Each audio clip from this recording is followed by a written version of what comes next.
Are my tits on straight? Konnichiwa! Watashi wa Ducky Patsy, hi! 私はDuckyです。And thank you for watching another YouTube video. Tonight we are ranking our top 3 movies. Oh, we're getting into it. Aya and myself are huge movie buffs. You like movies. I love movies. I went to a very specialized high school where I studied movies for 2 years. Did you know that? Yeah, I know. Well, let's get started! Number 3. Number 3, I went with a movie called The Impossible. I love that movie. This movie, I cried 4 times. So she cried 3 times during the movie, and then after the movie, we were sitting in bed and she cried again talking about the movie. Because this movie is about the 2004 tsunami in Thailand. With disaster movies, you're expecting the big like 3D action-packed stuff, but this movie, The Impossible, hits the emotions. Like it goes into the family's story. It's based on a true story. Based on a true story, yeah. Definitely a very powerful movie. I like this movie too. I give this movie 5 stars. The acting is amazing. Yeah, it was. And it gives you a different perspective of a tsunami where it's like more under the water. Very in it. You experience a tsunami, and there are trigger warnings, of course, but if you want a good cry and a good feel-good story, check out The Impossible. Yes, ma'am. It's your turn! So my number 3 is Thelma and Louise. Ooh. Thelma and Louise. It's a classic, right? It's a classic. Like, it's all about the friendship. Friendship. Yeah, friendship. 2 women supposed to go on a trip, but something went wrong, and they got fucked up. Who's the lead? It's Susan Sarandon. Oh! Yeah. Oh my God! And who's the other one? Gina Davis. Yes. Gina Davis. Gina Davis, she's my favorite. She's Brad Pitt's first movie? Yeah. My friend introduced me that movie. She told me like this movie is amazing, and then we watch it. And I was like, oh my God, this movie is fucking good. Yeah. Ooh. Yeah. Number 3 is Frenzy, directed by the one and only Alfred Hitchcock. I love Alfred Hitchcock so much, I have him tattooed on my arm. I know. And this movie is one of the first movies to depict a rape on screen. It's really intense. It's beautifully, beautifully shot. It's not so scary. It's more of like the story behind it. It's a must watch. You have to watch it. Let's do number 2. My number 2 movie, Shinobi. Shinobi. It's like about magic. It's about ninjas. It's about like warring ninja magical families, and like of course there's romance. You gotta have a little romance in there. But the main reason that I know this movie is because IU did the theme song in 2005. Of course. Yeah. Definitely check out Shinobi. Shinobi. Alright, so my top 2.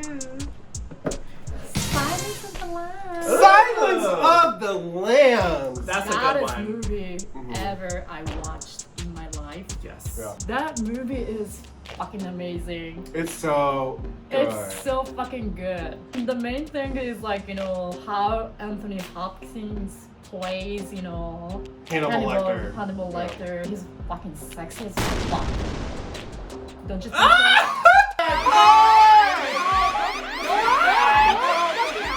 He's perfect. What makes him sexy? Everything. Hold on. The way he's talking, the way he's acting, like everything was like so fucking sexy to me. If she was Clarice In in Silence of the Lambs, she would have fucked that shit. Yeah, right. Yeah. I'm gonna let him go for sure. If I was like, if I'm the. You would have sex with him first. Oh yeah, right. Yeah, definitely. 10 out of 10, I would recommend. 10 out of 10. 10 out of 10. I like strong women character. Yeah, for sure. She is that bitch. She is that bitch. Like, there's so many other underlying themes within the movie. There's LGBTQ plus serial killer in it. Like, I love that representation. Yeah, right. Please include me in all of your films, but don't portray gay people as like Just strictly that. or like a side definitely character. not, You know, like But this at the is a same- main villain, and he happens to be LGBTQ. I love, Buffalo Bill. I don't know, like I fell in love with him. He is like He's sexy. Oh, I don't think he's sexy! But an important point about Buffalo Bill, though, is with the whole like LGBTQ community being portrayed. I just want to say this: that's just mirroring. Like, society needs to stop judging people so hard, because when you suppress someone and don't let them be themselves, like, this is when we start getting into these, like, of course there is, you know, other factors, nature versus nurture. But just as a general, like, quick note, like, this is what suppression and, like, societal pressure on people to behave a certain way, like, that's what it goes into. But you know what? It's important to still highlight it in films. And she does it on stage, so yeah, right. I have a Buffalo Bill tattoo. I paid for that shit. Yeah, for my birthday. I have a Buffalo Bill tattoo. That's how iconic this movie is. Well, what's your number 2? My number 2 is Harold and Maude. It's starring Ruth Gordon, who is also in Rosemary's Baby, which was fabulous. That almost made my list. I love Rosemary's Baby. Also starring, and I love this name, and this is her real name, Vivian Pickles. That's a drag name. I'm changing my name. I'm changing my name today. That's so cute. Vivian Pickles. Vivian Pickles. This is a love story of a generation. Of course they are. Horror movies are my favorite movies, but I do get a little sappy sometimes. But this is a unique twist on a love story. It's about like a 90-year-old woman who falls in love with like a 19-year-old boy, and they fall in love with each other. But the boy is so isolated from people his age.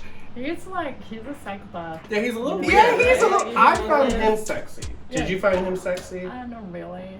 I thought he was sexy because he's like very weird. Let me tell you, they go to funerals for fun. They meet at a funeral. The kid commits suicide to shock his mother and to stop setting him on dates like a million times. It's so funny. Vivian Pickles is actually hilarious. Ending of the movie, like, I was like, what the fuck is going on? Should we go on? Number 1! My number 1 is Two on Food, Thanks for Everything. Julie Newmar. That is all one title. This movie is very iconic in the queer community and also with straight people, because we have Wesley Snipes, Patrick Swayze, and John Leguizamo, and they're all straight, yeah, right? cis, straight men. It's just beautiful how these straight actors embraced drag culture, cross-dressing, and really learned the mannerisms and how to, like, you know, behave while you're dressed in drag and that kind of thing. And it's not offensive in any way. It's inspiring. Basically, the story is very much like they go on a cross-country road trip together to get to a competition, and during the middle of the journey they break down in a very small conservative town. Yeah. The beautiful part of the story is they change this small town. And you can't go wrong. RuPaul is a supporting or a guest star in it, and she wears her iconic Confederate flag dress. And of course, like, today we would expect to see a RuPaul girl in this type of movie. Yeah. Or, you know, there are... This one is different though. Yeah, it's different. Totally different. It's different. And it's like, definitely want people within the community to get these type of roles, but it's just the spin is like they studied the gender. They studied the culture. They had leading drag queens at the time as supporting characters, even though these Hollywood actors were playing drag queens. It's so good. It's heartwarming. It's cute. It's funny as hell. 10 out of 10 would recommend this to you. All right, Aya, what's your number 1 film? My number 1 is, I'm so weird, but you know, Hannibal. That's my number Hannibal. 1. Oh my god, back to the sexy daddy. Why do you like it so much? Because it's not about, like, you know, cannibalism in this movie. It's like, I'm sorry, you know, I can talk about this movie like for like hours, but you know, this is about like, you can see like women's struggle, you know, in this movie as well. You know what, let me tell you something. I watch this movie like maybe like twice a day.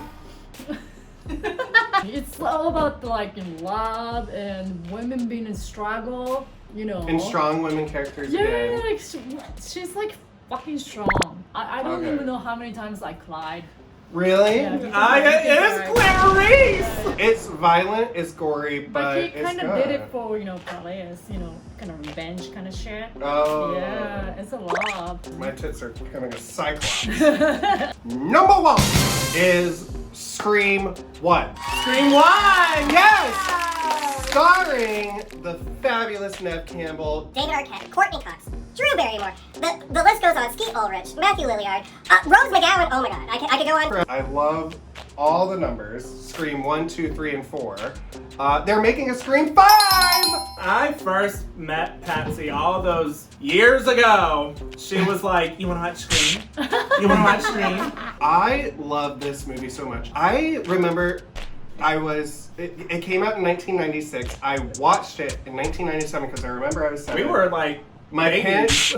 parents rented it. I watched it. Me and my brother, alone in my sister's room, watched it. That opening scene with Drew Barrymore Iconic. terrified me to death. I would not stay home alone. It was so good. As the story progresses throughout the 4 other films, you get so many other amazing stars. Sarah Michelle Gellar, that's Buffy, bitch.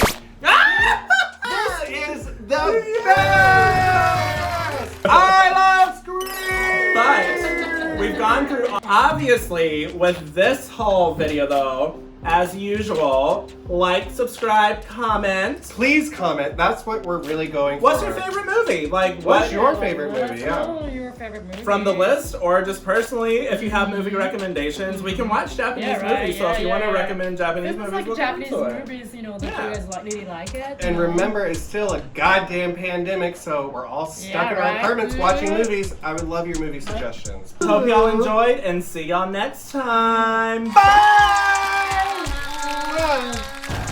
Signing off, bitches.